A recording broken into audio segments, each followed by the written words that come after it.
complicated view of what religion is. Right. So if you put my little slice of, I just picked this out, with Heather's thing about the complicated, you know, multifaceted nature, you know, I think is, you know, this, they would not reduce, our interlocutors would not reduce religion to this influence on their premarital sexuality. That's, you know, that's my reduction of one little piece of it. That's not the religious picture of this group of people.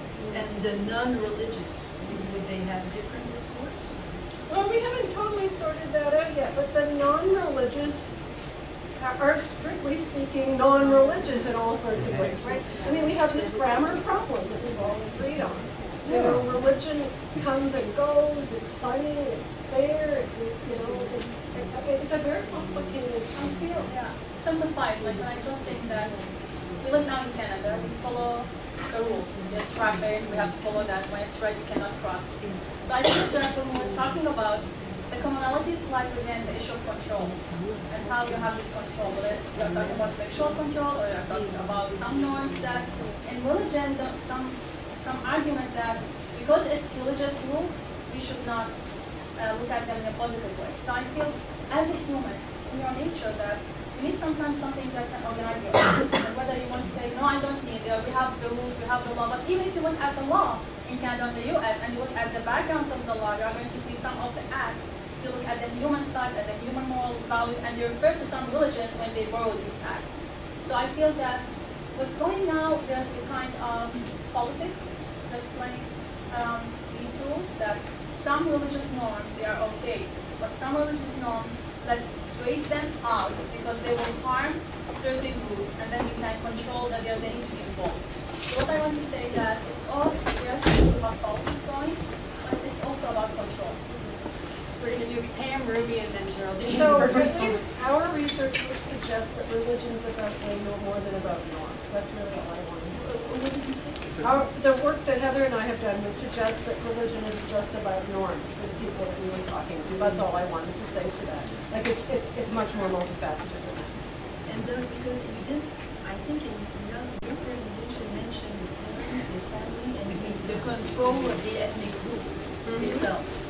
So they talk only about religion, or is it related to this ethnic group? Yeah, they talk about the ethnic group too, because they're gonna say, but this happens in the discourse and also in the practices. I can give you an example. When I was in DRC, Democratic Republic of Congo, there was a couple in this church I was observing, and the woman could not have a child. She was sterile. So of course, according to the Christian ethics, it's not a good reason to repudiate her.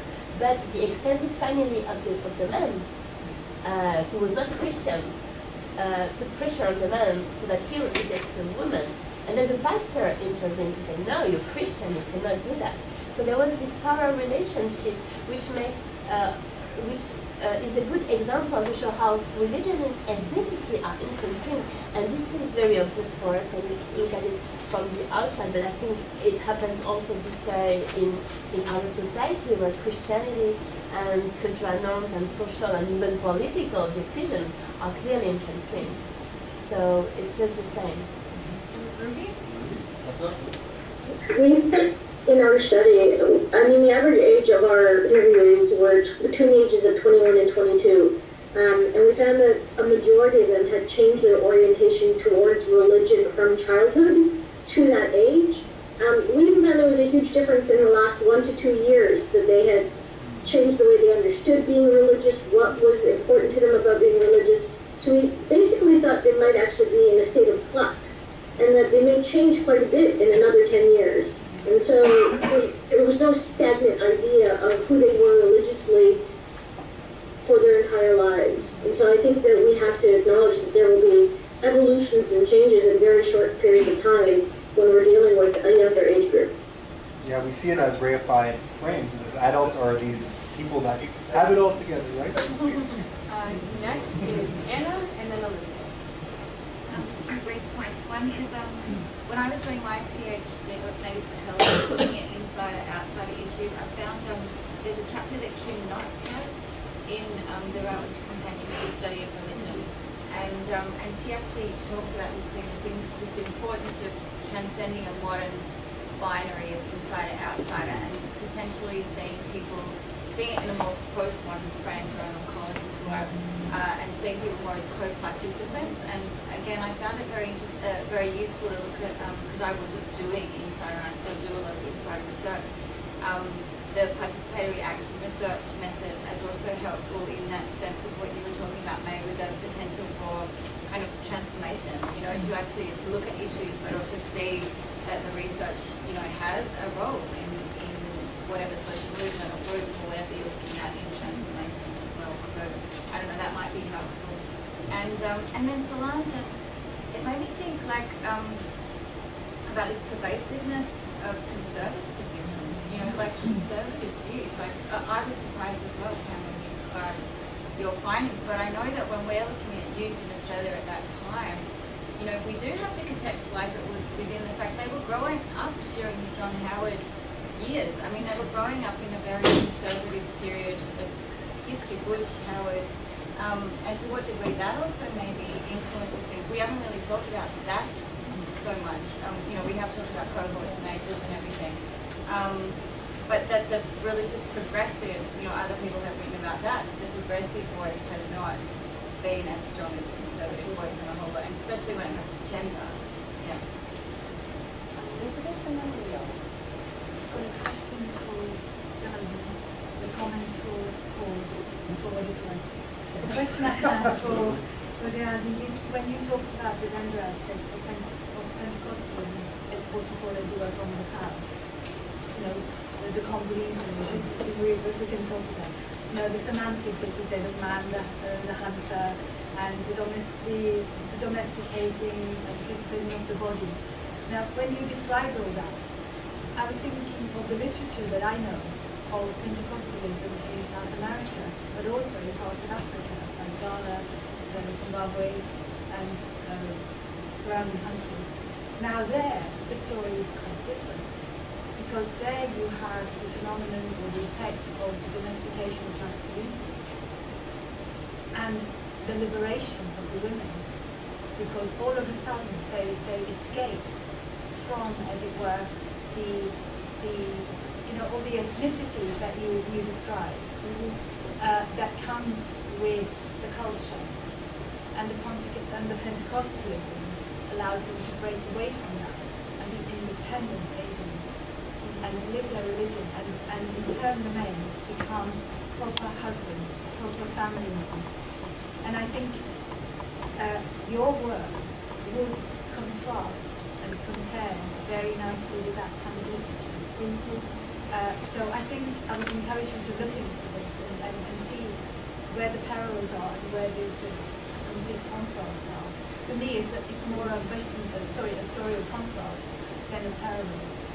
Yeah, I see what you mean when you talk about the domestication of the man, because it's true that it's been documented that in the South, women go to the church because they hope to find a good husband who's not gonna drink, who's gonna take care of the family, and so I see what you mean. But also those who are already married and whose marriages are not perfect in any sense, they experience as an improvement in family life because the husbands turn themselves around.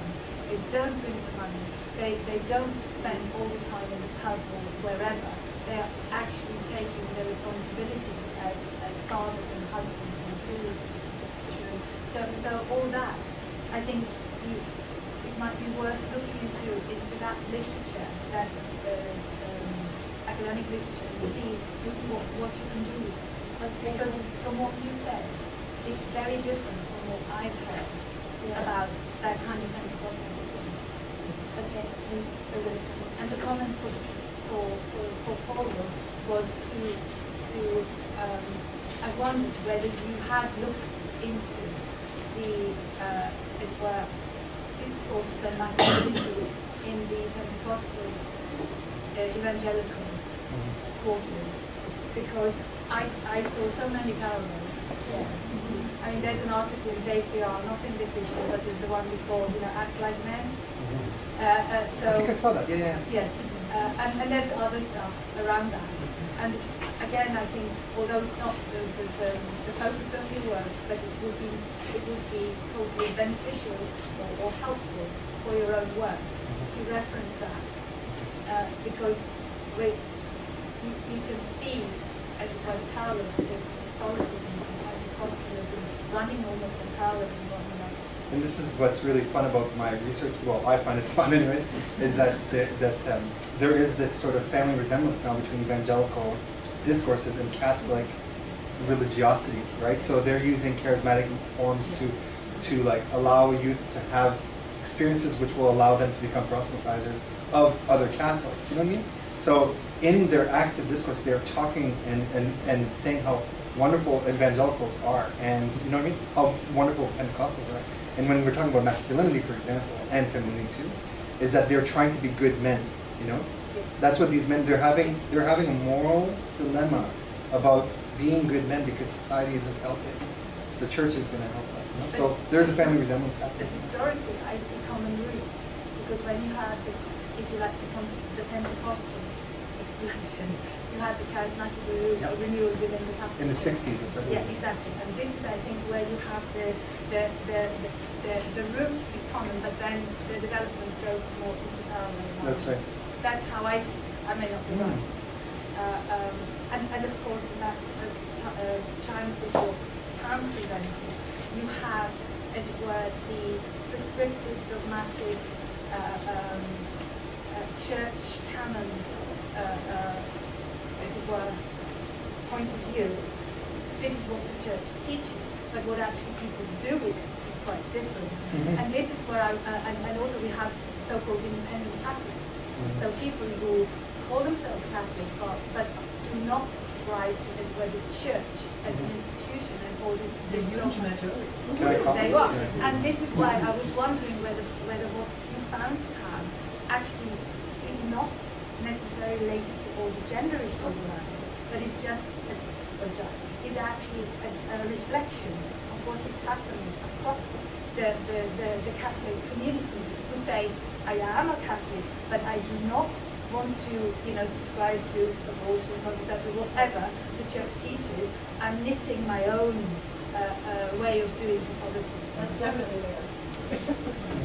I just want to remark, because I feel it's easy in this setting as we're talking to say that there's this, there's dogma, whatever. There's a structure. The church is like this, and then there's my research and my participant observation where I found that there's a lot more fluidity going on. This fluidity really is what's going on, because one major aspect, and I think I was texting with Ruby about this as we were talking about choice. Choice is the operational value of Journey to the Father.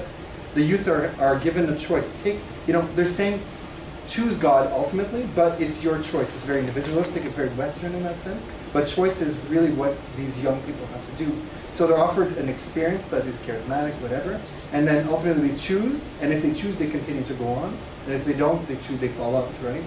But choice is still something of a value that's there, And then the church is there with them, adjunct to the Father. There's bishops that are there, and like priests and monks and everything. And it just seems a lot more fluid, a lot more toned down in terms of ideology. There's a lot more sort of performativity, I guess, or something going on. So I'm going to just, insert myself quickly, and I have a couple more people who wanted to ask questions just on individual and collective. I have a little concern about individual as Western as something, because we also use collective as a Western notion to talk about the other. Right? So we have a Canadian value, and that's a collective thing, and we create this identity, and then there's someone else who is not participating in that, and we see that as individualistic somehow.